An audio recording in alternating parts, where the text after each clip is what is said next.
Good morning everyone. आपण study करतोय topic electromagnetic induction EMI. या टॉपिकमधला एक इम्पॉर्टंट सेक्शन आपण डिस्कस करत होतो, मोशनल EMF और मोशनल EMI. EMI या टॉपिकवरती नीट जे एक्झाममध्ये जे न्यूमरिकल्स प्रॉब्लेम्स विचारले जातात ते मॅक्झिमम म्हणजे 80% क्वेश्चन हे मोशनल EMF या सेक्शनवरतीच तुम्हाला दिसतील. And that's why this is a very important section. Prepare it very well. Solve more questions on this section. Motional EMF वरती आपण ऑलरेडी 2 व्हिडिओज अपलोड केलेले आहेत मी. मोशनल EMFचं मीनिंग काय? The induction of EMF or induction of current due to the motion of conductor in a magnetic field. म्हणजे एखाद्या magnetic फील्डमधून conductor pass झाला, move झाला की त्या कंडक्टरमध्ये किंवा त्या लूपमध्ये EMF और करंट इंड्यूस होतो. याला आपण मोशनल EMF म्हटलं होतं. In first video we learn about the induction of EMF due to the translational motion of conductor. And in the second part of this section means motional EMF, we learn about the induction of EMF due to the rotational motion of conductor. म्हणजे कंडक्टरच्या rotational मोशनमुळे आणि translational मोशनमुळे कसा EMF induce होतो आणि तो calculate कसा करायचा हे आपण लास्ट 2 व्हिडिओजमध्ये डिस्कस केलेलं आहे.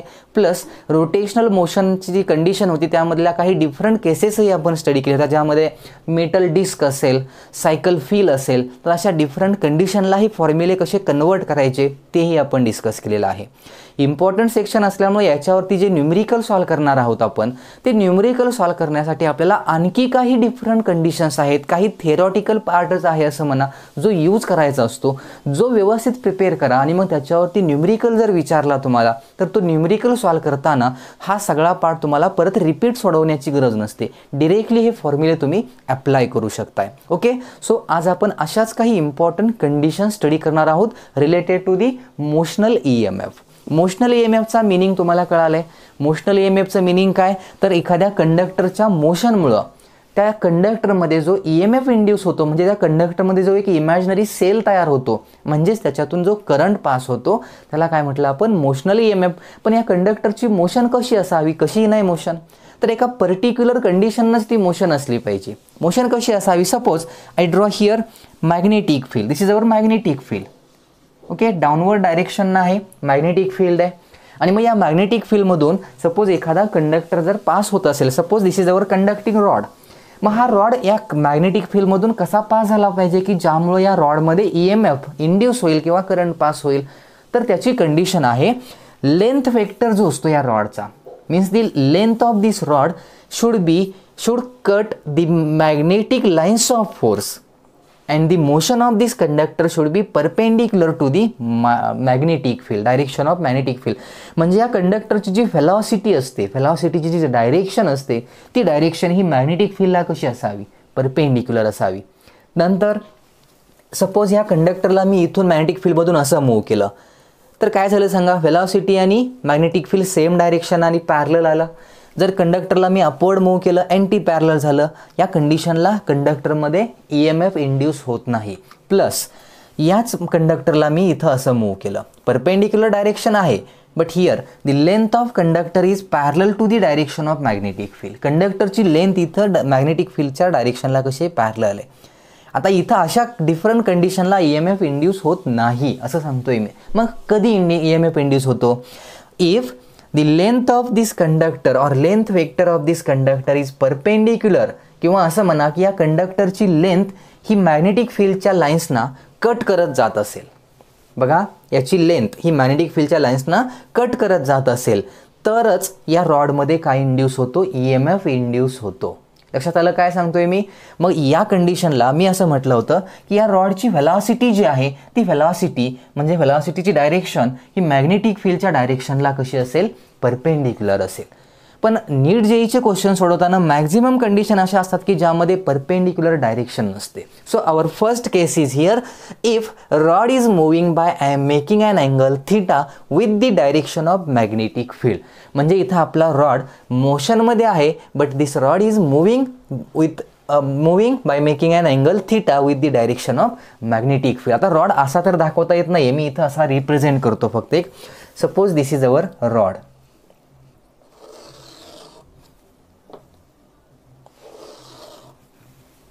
काही लेंथ असेल, यल लेंथ असलेला रॉड आहे. ओके, रॉडची लेंथ कन्सिडर करा, यल आहे. And this rod is moving. आता ह्या रॉडची मोशन जी आहे ती, सपोज हा रॉड असा इकडं मूव्ह होतोय. मग हा रॉड इकडं जात असताना, suppose this is the direction of velocity. So this rod is moving in this direction, fee बार.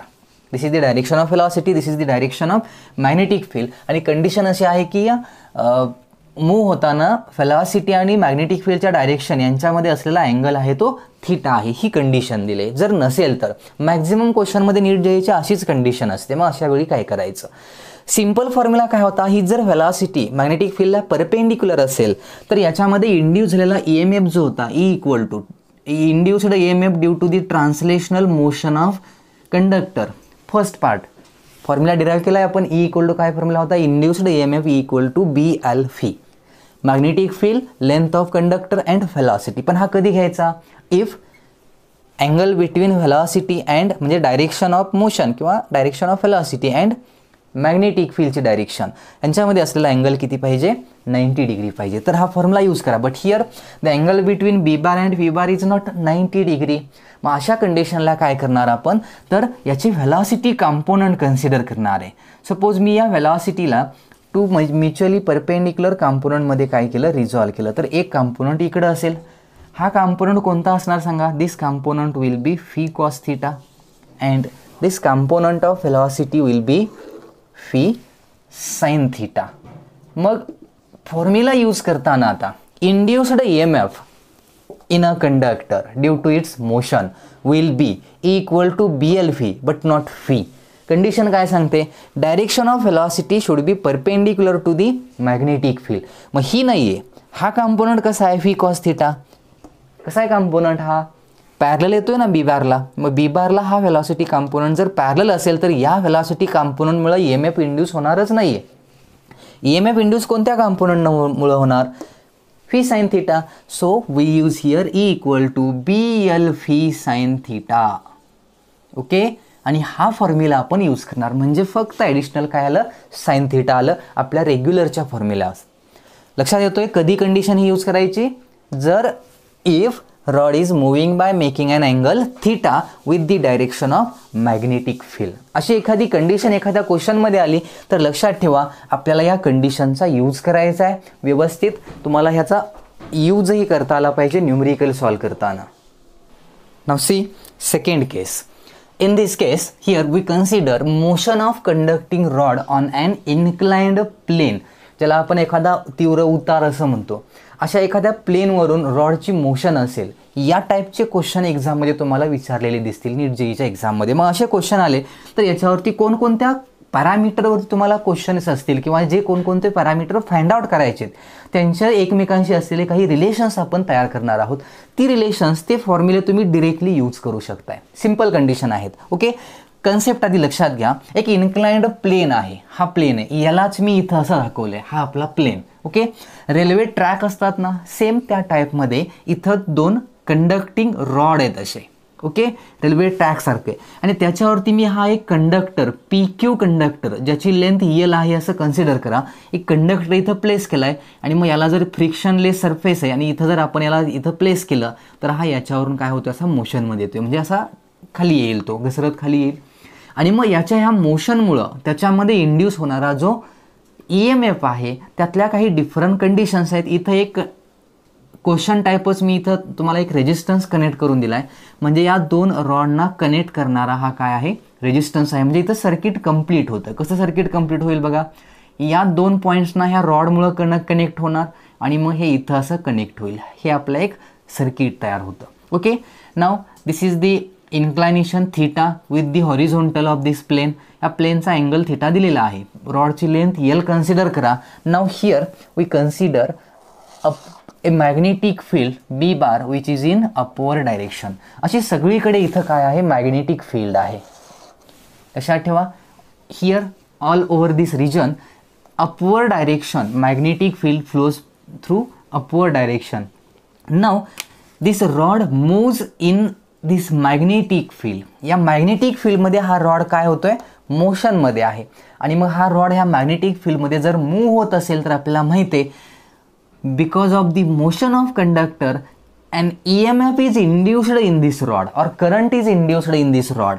आता ॲक्च्युअलमध्ये ही कन्सेप्ट कशी आहे, तर हा प्लेन जो आहे तो दिसण्यासाठी मी असा दाखवला, ॲक्च्युली असा आहे तो प्लेन, हा प्लेन जो आहे तो असा जो इथं दाखवला आहे मी, लक्षात येतं आहे. मग इथं अपोर डायरेक्शननं काय अशी मॅग्नेटिक फील्ड आहे आणि त्या मॅग्नेटिक फील्डमध्ये हा रॉड असा प्लेस केलेला आहे like this and it is moving in this direction. म्हणजे मॅग्नेटिक फील्ड इकडे आहे, हा इकडं असा मूव्ह होतोय, म्हणजे व्हेलॉसिटीची जी डायरेक्शन आहे या रॉडची ती व्हेलॉसिटीची डायरेक्शन अशी इकडं दिलेली आहे. ओके, मग या रॉडला इकडून बघताना आपल्याला रॉडचा क्रॉस सेक्शन दिसेल का, रॉड दिसणार आहे, नाही दिसणार. Suppose this is the cross section of this rod. ह्या रॉडचा काय आहे, हा क्रॉस सेक्शन, असा हा क्रॉस सेक्शन आहे. लक्षात येते काय डायग्राम कशी दाखवतोय मी, याचा हा काय झाला आणि मग हा असा इकडं मोशनमध्ये आहे.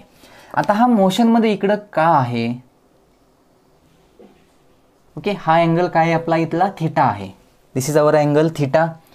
Okay, it moves in this direction, direction of magnetic field is upward. आणि मग या मॅग्नेटिक फील्डमध्ये हा मूव्ह होत असताना because of the motional EMF and current और an EMF is induced in the rod. ह्या रॉडमध्ये करंट किंवा EMF काय होतो, इंड्यूस होतो. आता हा इंड्युस्ड EMF कॅल्क्युलेट कसा करणार तुम्ही, कसा कॅल्क्युलेट करणार सांगा. इथं जर आपण व्हेलॉसिटी याची फी आहे अशी कन्सिडर केली, याची व्हेलॉसिटी काय केली कन्सिडर फी, तर सपोज व्हर्टिकल आहे, हा अँगल काय झाला थीटा. ओके, मग इथं हा अँगल काय असेल, this is 90 degree, this is theta, so this angle will be 90 minus theta and this is the direction of velocity. ही व्हेलॉसिटीची डायरेक्शन आहे. आत्ताच आपण एक कन्सेप्ट डिस्कस केली होती. कन्सेप्ट डिस्कस करताना काय सांगितलेलं आपण, we have to consider the perpendicular component of the velocity. So here the perpendicular component of velocity will be here.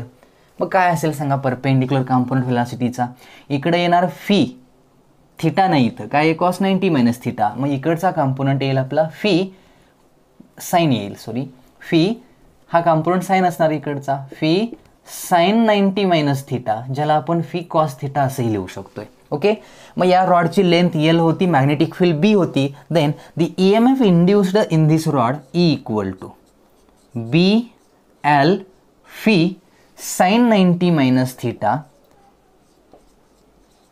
which is nothing but BL phi cos theta. लक्षात आलं. This is the EMF induced in this rod. या रॉडमध्ये induce झालेला काय झाला, हा EMF झाला. Okay, म्हणजे ह्या PQ रॉडमध्ये, PQ रॉडच्या या 2 एंड्समध्ये एवढा काय तयार झाला, EMF इंड्यूस झालाय, म्हणजेच सेल तयार झाला imaginary. And because of this induced EMF current will flow through this circuit. ह्या सर्किटमधून करंट काय होईल, फ्लो होईल. करंट कसा फ्लो होईल, what is the direction of induced current. कशी फाइंड आउट करायची होती डायरेक्शन, आठवतंय का तुम्हाला, बघा कोणता रूल सांगितलेला मी, Fleming's right hand rule. What is the direction of induced current, motion of conductor is like this. इकडे घेणार आपण आता यात असं यूज करतो आपण. So 4 finger shows the direction of magnetic field upward आहे, thumb shows the direction of motion of conductor म्हणजे कुठं, इकडं. Then middle finger shows the direction of induced current. बघा मॅग्नेटिक फील्ड अपवर्ड आहे, मोशन इकडं आहे कारण आपण परपेंडिक्युलर कॉम्पोनंट घेतो व्हेलॉसिटीचा. Then the current induced in this rod will be outward, म्हणजे पाठीमागून पुढं. म्हणजे इथं कसा P टू Q की Q to R. Here current I is induced from Q to P. Direction लक्षात आली, करंट कसा आहे Q टू P. या डायरेक्शनने इथं काय इंड्यूस झाला आहे, रॉडमध्ये करंट इंड्यूस झाला आहे. And that induced current I can be calculated by using formula phi equal to IR असतो ना ओहम्स लॉ मधला, तोच. हे फीचं आहे आपलं व्होल्टेज आहे, त्याला आपण E सिम्बॉल यूज करतोय, E बाय R. So E will be BL phi cos theta divided by R. This is the current induced in this rod. ही कन्सेप्ट इथंच थांबत नाही, याच्यावरती आणखी डीपमध्ये क्वेश्चन विचारतील, ज्यामध्ये थोडं मेकॅनिक्स यूज करावं लागेल. आधी करंटचा फॉर्म्युला लक्षात ठेवा. ओके, आता नेक्स्ट कन्सेप्ट याच्यामध्ये या रॉडवरती आता काय होणार आहे बघा. या रॉडमध्ये काय इंड्यूस झाला आहे, करंट. रॉडमध्ये काय इंड्यूस झाला, current. But this rod is moving और this rod is placed in a magnetic field. मग मला सांगा, एखादा रॉड, एखादा कंडक्टर ज्याच्यातून करंट पास होतोय, तो जर मॅग्नेटिक फील्डमध्ये प्लेस केला, then that magnetic field applies force on that conductor. त्या कंडक्टरवरती काय अप्लाय करते, फोर्स अप्लाय करते. कोणत्या डायरेक्शननं फोर्स असतो तो, फोर्सचा फॉर्म्युला तरी आठवतोय, force acting on a conductor ILB sine theta, हा फॉर्म्युला होता, आपण यूज केला, आठवतंय का? Force acting on a conductor of length L carrying current I placed in a magnetic field B by making angle theta with the direction of magnetic field experiences a force F. लक्षात आलं? हा part आपण magnetic effect of करंटमध्ये study केलेला आहे.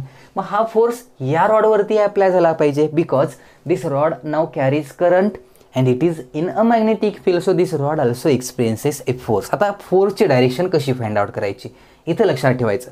करंटची direction, आता Fleming's left hand rule use करतो आपण to find the direction of force. So here forefinger shows the direction of magnetic field, middle finger shows the direction of current. Current तर upward होता ना, Q to P. So middle finger shows the direction of current, forefinger shows the direction of magnetic field, then thumb shows the direction of applied force on conductor. मग हा conductor असा आहे, याच्यावरती इकडे या डायरेक्शननं काय झाला, फोर्स अप्लाय झाला. So this conductor experiences A magnetic force in this direction. हा असा डाऊनवर्ड येत असताना त्याच्यावरती आता एक मॅग्नेटिक फोर्स अप्लाय झाला, जी कन्सेप्ट आपण आधी स्टडी केलेली आहे. म्हणजे हा फोर्स कोणता झाला, मॅग्नेटिक फोर्स. मग इथला अँगल काय आला, हा theta, this is our angle theta. आता इथं सांगा, या रॉडवरती इकडं डाऊनवर्ड कोणता फोर्स असेल का, वेट आहे ना त्याचं. So here the force will gravitational force mg, downward असणार mg, पण ॲक्च्युली तो काय खाली येणार नाही, इकडं जातोय. मग या mgचा हा कॉम्पोनंट कोणता, हा अँगल किती इथं, हा ॲरो म्हणजे हीच लाईन कन्सिडर करायची, लक्षात ठेवा. So here this angle will be 90 minus theta.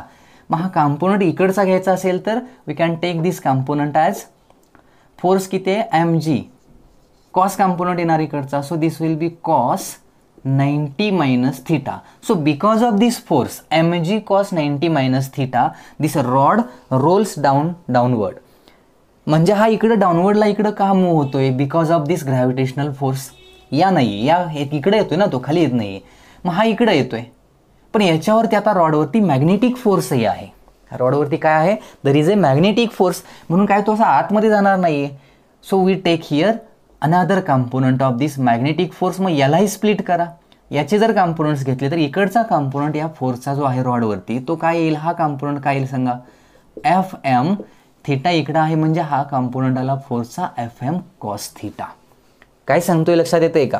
म्हणजे आता बघा, इकडं mg, इकडं FM, मॅग्नेटिक फोर्स इकडं आहे, इकडं कोणता आहे, ग्रॅव्हिटेशनल फोर्स आहे. मग क्वेश्चन असा आहे की हा रॉड जर कॉन्स्टंट स्पीडनं व्हेलॉसिटीनं मोशनमध्ये यायचा असेल तर कधी तो असेल पॉसिबल. बघा, यातला जर हा फोर्सचा कॉम्पोनंट लार्ज असेल तर रॉड कुठं मूव्ह होईल, रिव्हर्स जाईल. जर हा कॉम्पोनंट फोर्सचा याच्यापेक्षा लार्ज असेल तर तो ॲक्सेलरेट होईल. काय सांगितलं बघा, हा फोर्सचा कॉम्पोनंट जर लार्ज असेल या कॉम्पोनंटपेक्षा तर रॉड काय होईल, ॲक्सेलरेट होईल. हा कॉम्पोनंट जास्त असेल तर रॉड रिव्हर्स जाईल. पण जर दोन्ही कॉम्पोनंट हे फोर्स कॉम्पोनंट इक्वल असतील तर काय होईल, तर त्या रॉडची व्हेलॉसिटी ही कॉन्स्टंट असेल. Means this rod moves with A constant velocity. याच्यावरती तुम्हाला एक्झाममध्ये क्वेश्चन विचारतील, find the velocity, constant velocity of that rod.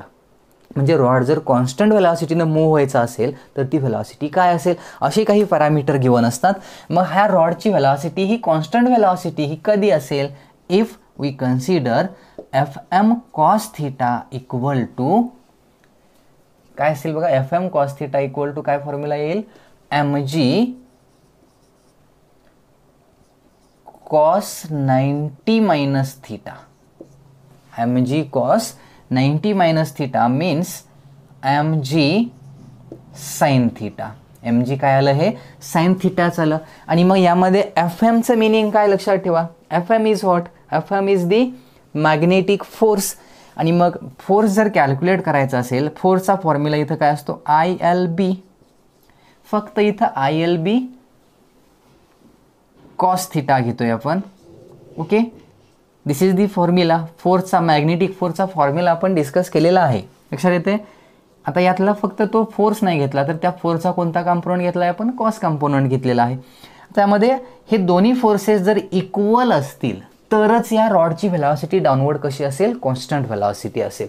आणि मग याचा जर आपण विचार केला तर इथं आता बघा आपल्याला करंटचा फॉर्म्युला माहीत होता, मग यूज करू शकतोय आपण. हा करंटचा फॉर्म्युला जर इथं मी पुट केला तर काय येईल बघा, B L v cos theta divided by R. हे करंट झाला फक्त आय, त्याला इंटू काय काय आणखी असणार आहे, एल बी परत cos theta equal to M G sine theta. Okay, यामध्ये आपल्याला जर सपोज व्हेलॉसिटी कॅल्क्युलेट करायला विचारली असेल तर व्हेलॉसिटी कशी कॅल्क्युलेट करता येईल, आहे सगळे पॅरामीटर, फक्त व्हेलॉसिटी इक्वल टू कन्वर्ट करा. मग व्हेलॉसिटी इक्वल टू हे फी फक्त रिमेनिंग असेल आणि बाकी सगळे पॅरामीटर जर एका साईडला घेतले तर व्हेलॉसिटी इक्वल टू काय राहील बघा, याचा फॉर्म्युला बघा कसा आला, M G R sine theta.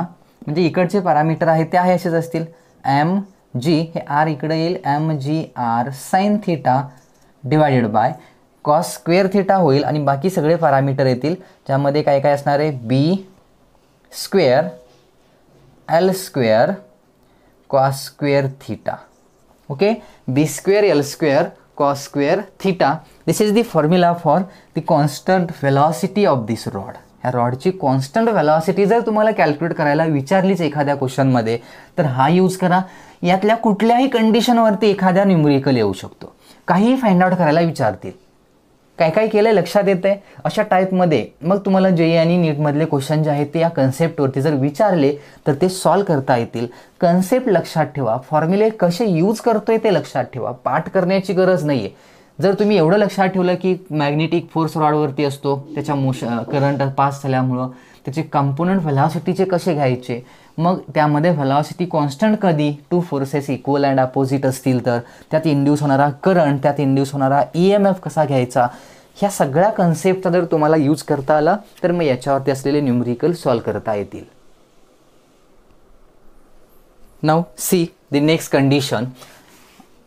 In some question we consider a semi-circular conducting loop. Okay, एक पर्टिक्युलर कंडिशन दिले ज्याला यूज करताना एक्झाममध्ये कंप्लीट लूप असेल तर एरिया वगैरे घेताना सिंपल असते कंडिशन, आणि मग थ्रू आउट ओव्हरऑल सगळीकडे मॅग्नेटिक फील्ड असेल तर ते सिंपल फॉर्ममध्ये आपण यूज करू शकतो. ओके, आता या कंडिशनमध्ये मी काय केलं आहे, इथं 2 रिजन आहेत. This is our region 1 and this is region 2. Okay, there is a magnetic field in region 2 present within this area. Okay, and the magnetic direction of magnetic field is inward, but here the magnetic field is not present. म्हणजे इथं magnetic field नाहीये. Okay, region 1 मध्ये कुठलीही magnetic field नाही, magnetic field फक्त कुठं आहे, region 2 मध्ये आहे. म्हणजे इथून इकडे मॅग्नेटिक फील्ड आहे, इकडे प्रेझेंट नाहीये. This is our semi circular conducting loop. एक semi circular conducting loop consider केला आहे of radius r. And this loop is moving like this. या डायरेक्शननं असा लूप काय होणार आहे, इथं मूव्ह होणार आहे. म्हणजे असा इथं कन्सिडर केलं, this is the direction of velocity of this loop. या लूपची व्हेलॉसिटीची डायरेक्शन इकडे आहे, म्हणजे तो असा इथं काय होणार आहे, रोटेट होणार आहे. आता हाच पॉईंट सपोज ABC म्हणूया लूपला आपण. या now here if this A point is at this position, म्हणजे इथं असताना, म्हणजे B कुठं असेल, इथं असेल, या पोझिशनला तो इथं असेल, आणि मग हा एंटर होत जाईल. हा जसा मॅग्नेटिक फील्डमध्ये एंटर होत जाईल तसं मॅग्नेटिक फील्डमध्ये या लूपचा जो एरिया पास होईल तो एरिया काय होत जाईल, इन्क्रीज होत जाईल. म्हणजे आता या लूपच्या फक्त एवढ्याच पार्टमधून, एवढ्याच एरियामधून मॅग्नेटिक फील्डच्या लाईन्स काय होत आहेत, पास होत आहेत. इथं मॅग्नेटिक फील्ड पास होते का, नाही पास होत.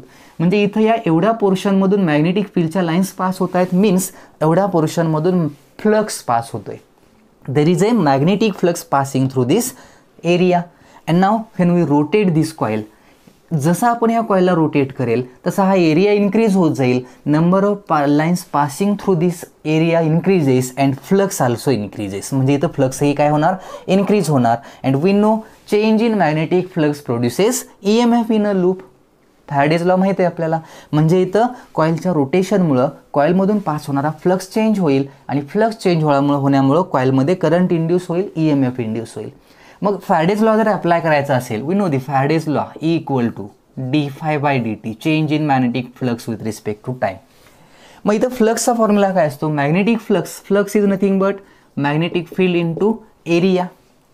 आता इथं एरियाचा विचार केला की कॉईलचा एरिया, मग एरिया कुठला घेणार, कंप्लीट घेणार का, no. Area of this coil passing through this magnetic field will be changes. मॅग्नेटिक फील्डमधून ह्या कॉईलचा एरिया जो पास होतोय तो चेंज होतोय. आता सध्या डायग्रॅममध्ये जो एरिया सरफेस मी दाखवला आहे एवढाच पोर्शन जो आहे या कॉईलचा काय आहे, मॅग्नेटिक फील्डमध्ये. मग याचाच एरिया कसा फाइंड आउट करणार, रेडियस आर आहे, हा अँगल थिटा आहे. So we can write this area as theta r²/2. Semi circle आहे त्यामुळे 2 येईल याला डिवाइडला. तुमच्या लक्षात येत असेल एरिया कसा फाइंड आउट केला आहे, आर्क लेंथ लक्षात येते. यावरून आता हा जो एरिया आहे एवढा एरिया इथं मॅग्नेटिक फील्डमध्ये आहे त्यातून पास होतोय. But this area is not constant. हा एरिया कॉन्स्टंट आहे का, नो, बिकॉज थिटा चेंजेस. जसं याला रोटेट करेल आपण then theta goes on increasing and that's why area also increases. When area increases flux increases and change in flux produces EMF. लक्षात येते. मग आता मी इथं A ची व्हॅल्यू यात पुट केली म्हणजे इथं पुट केली तर फॉर्म्युला कसा येईल बघा. So A d/dt B and area will be theta r²/2. So B and R radius constant, so I take it common, B r² आणि upon 2 आहे, this will be constant. So remaining terms will be d theta/dt. What is this d theta/dt? लक्षात येते तुमच्या काय, d theta/dt displacement, angular displacement per unit time. This is angular velocity omega. We write this as omega, sorry theta नाही, काय होतं हे common, b r². So the formula for induced EMF हे इथं नाही, हे थिटाचं इथं, ओके, इथं बी, ओके, थोडं मिस्टेक झालेली. So here EMF induced E = B. या रेशोला काय लिहिणार आपण, इथं चुकून लिहिलंय, एरिया झाला, हे इथं लिहायचं होतं मला, मी इथलं कंटिन्यू इथं करत होतो. Okay, d theta/dt will be omega B omega r²/2. हाच फॉर्म्युला आपण डिराईव्ह केलेला आहे. लक्षात येतं, रोटेशनल मोशनमुळे असलेले induced EMF because of the rotational motion of conductor, तसंच सेम कॉईलसाठी यूज करता येतो. So this amount of EMF will be induced in this semi circular coil. Simple फॉर्ममध्ये कन्वर्ट झाला फॉर्म्युला, या व्हॅल्यूज गिवन असतील. And if you asked to calculate the current passing through this coil will be I = E/R. Current find out करणं सोपं आहे, where R is the resistance of this coil. Simple फॉर्ममध्ये आपल्याला काय मिळेल, या कॉईलमधून पास होणारा करंट मिळेल. आता या काही कंडिशन सांगतोय मी, टाईम लिमिट आहे, खूप मोठा व्हिडिओ केला की तुम्हीही कंटाळताय, त्यामुळं आपण एक लहान लहान व्हिडिओ आजपासून बनवणार आहोत ज्यामधून तुम्हाला रोजच्या व्हिडिओमध्ये अशा नवीन नवीन कन्सेप्ट मी सांगणार आहे. मोठा सेक्शन आहे, मोशनल EMF आहे. नेक्स्ट व्हिडिओसुद्धा मोशनल EMF वरतीच असेल आणि त्यानंतरचेही काही व्हिडिओज मोशनल EMF मधल्या अशाच काही कंडिशन्स ज्या तुम्हाला नीट JEE एक्झामसाठी खूप इम्पॉर्टंट कंडिशन असतील त्याच्यावरतीच असणार आहेत. सो हा मोशनल EMFचा सेक्शन तुम्ही व्यवस्थित प्रिपेअर करायचा आहे.